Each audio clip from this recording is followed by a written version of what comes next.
3 police cars. They demanded that our credentials, and we were told that we could not go in. Even though you've got the press pass, you're there to ask some legitimate questions, and it's par for the course with the treatment that they've gave to this case at every point. Have you had a chance to talk to any of the neighbors and the residents down there to get a sentiment of what they feel about the tragic events that occurred at the end of last month? You know, it's interesting that you asked that. We did talk to a few neighbors. Everybody seems very sympathetic to, Andrew. They all feel horrible. And the place is, there's a lot of traffic. Every car that goes by slows down. It's kind of a somber, quiet, place right now. I still think that the community, the shock is still here, and everybody's very saddened by what happened. Did you have a chance to actually visit the house? Yeah, we knocked on a few doors. We talked to a few neighbors. We're going to have a report on Monday, put that footage together. So we did manage to talk to some of them. And, he was very popular in the area. He, nobody had a problem with his chickens. He was called the Chicken Man, and lovingly so. They weren't making fun of him. He had, his share of chickens. He raised them since he was 10 years old. He provided the neighbors with eggs. I guess that's evil, so I don't know. The neighbors loved him, they miss him, and they're very saddened by what happened. Well, that's a pretty big thing, because, of course, we know one of the excuses these bureaucrats tried to deploy was the claim that his chicken farm was a nuisance to his neighbors, and if you've talked to them and they've said the opposite, then that's just another thing to disprove their claim against him. Another thing that I saw... Yeah, go ahead. That's simply... Well, I was going to say that's simply not the case, at least to the neighbors we talked to in the immediate surrounding areas. They had no problem. They were all good friends. And like I said, he provided eggs. Do you know that he even took eggs on a regular basis to the local elementary school? He taught the children about, nature and the chickens. And, and he liked these roosters, like the neighbors were saying, as like some people have pet dogs, the roosters and the chickens, he actually loved these animals. So he definitely was not, treating them bad or abusing them in any way. And he was up to all the codes. And, the guy ran a smooth operation. He was just simply harassed. And we were talking to you before the interview. There's actually an article entitled "Sheriff, Wordy's Incident Could Have Been Avoided." And this is Fulton County Sheriff Ted Jackson, who said, quote, "This was ugly, it shouldn't have happened, and it didn't have to happen." And his office, the sheriff's office, actually refused to take part in the raid that led to Wordy's death. And also the Roswell police refused to have any part of it. This was the actual federal marshals. They were the only ones that would actually take on the job of raiding the house. Everybody else refused to do so. Isn't that interesting? That is interesting, and I just heard bits and pieces of that myself. I'm going to try to talk with Mr. Jackson, you said. Tomorrow we're definitely going to try to talk to him. But, yeah, it's looking more and more like a federal land grab. And, it's, the Fulton Police Department, I did hear that there was several police officers that did not want to participate. So the county sheriffs had to go at it alone. Yeah, I mean, this is the article makes it clear that there was a definite disagreement between the sheriffs, the police, and the feds there, and they're actually critical of the feds in this article. So that would be an excellent interview to get. Yeah, well, go ahead.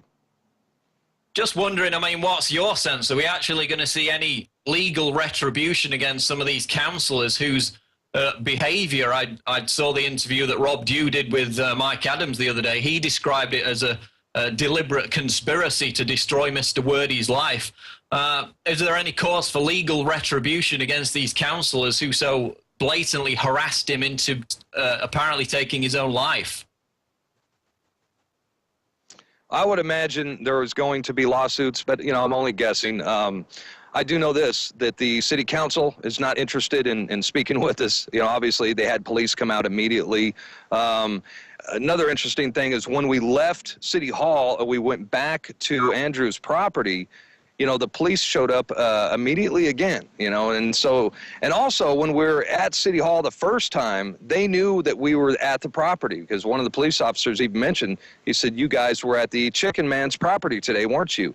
So the Fulton police, you know, they're cooperating in some way with the city council.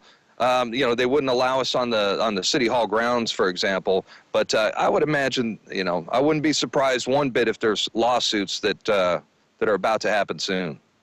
So we still have questions circulating about the exact circumstances of Mr. Wordy's death, and I believe you've actually got some quite interesting photographs which contradict the notion that the explosion that killed him occurred inside the house.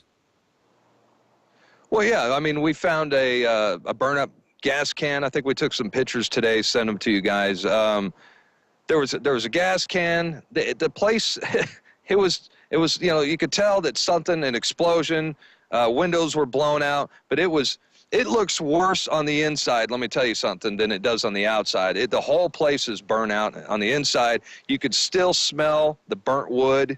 And, you know, you could tell it was recent that it happened, but they also have a police line around some of the area and no trespassing signs everywhere as well.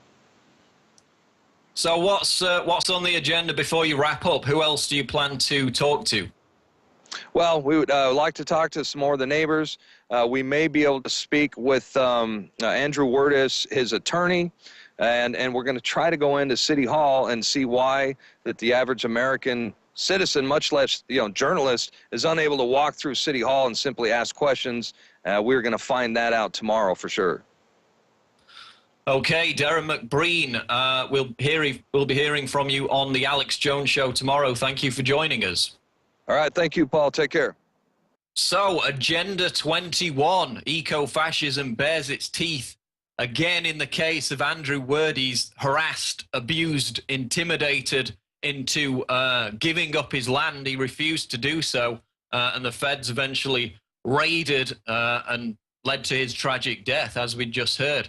The timeline on Natural News runs through it. It actually started in 2008, this case.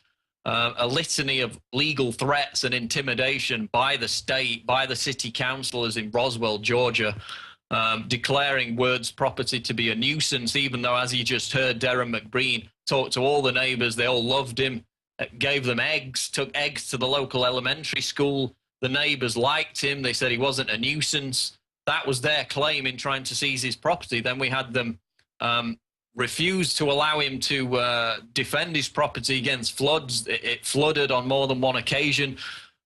When Wordy's was in jail for mistakenly missing a report for his probation, they actually advertised the fact that his house was vacant, openly advertising it to criminals who then went and stole his firearms, stole his expensive equipment. Just a constant campaign of harassment and abuse. And then they actually designated his land as a, quote, green zone, so they could steal it under this Sustainable Development UN Agenda 21 mandate. And of course, it all culminated in what we've just discussed, which was Wordy's, when the feds went to raid his property, the sheriff's office refused, the police refused, said it wasn't necessary, the show of force wasn't necessary. And then he actually blew himself up, blew his own house up. That was the tragic conclusion. And this all took us by surprise. I mean, this was all over before the end of March. We only heard about it this week after it had all ended. So it proves again how these things are happening around the country. And the likes of INFOWARS and Natural News, two of the biggest organizations that would normally cover this kind of story, we weren't even aware of it until after it was all over. So if it's happening when we're not aware of it, you know, it's going to be happening in different cases. And it's all part of Agenda 21. You know, detached homes being made virtually illegal in California under these similar zoning laws, humans being crammed into high-density prison cities, as the climate change alarmists have called for recently. And again, simple chicken farmers being hunted down because the government designates their land to be an environmental green zone. So this is eco-fascism bearing its teeth. And in this special report that we're going to go to. We're going to lift the lid on the truth behind this sustainable development scam and the UN's Agenda 21. So that's going to do it for today's InfoWars Nightly News. I've been your host, Paul Joseph Watson, and now we're going to lift the lid on the UN's Agenda 21. The city of Austin, Texas has installed motion detecting surveillance cameras along the property lines of people's backyards in western Travis County. There ought to be a way eventually where those cameras can be oriented away from the homes. If they want to watch for any movement or any trespass out there, they have a right to do that. And if the surveillance cameras weren't intrusive enough, the city has also installed these prison-style fences along the property lines. They put this prison fence up and have cameras pointed at you, and only you. In fact, one home just a couple down cleared all the cedar trees, planted grass, and mows the area, trespassing regularly out there to keep that area mowed. It doesn't make it, and yet they didn't put a fence up there. They didn't put any cameras there. These unfortunate residents are neighbors to an encroaching vacuum of government land grabbing, all tied to the precautionary principle of the UN's Agenda 21. I was the county judge of Travis County when the Balcones Canyonlands Conservation Plan and the permit under the Endangered Species Act was applied for. This wasn't long after I took office in 1987. It was announced that the territory and nesting areas for the golden cheek warbler and the black-capped vireo covered a huge area of western Travis County. And in essence, what the U.S. Fish and Wildlife said was that to enforce the Endangered Species Act, there could be no tree clearing, there could be no development activities, and anything that might cause noise during the breeding season, nesting season. It shut down any development in the western part of the county. A lot of public money, millions of dollars of public money that went into buying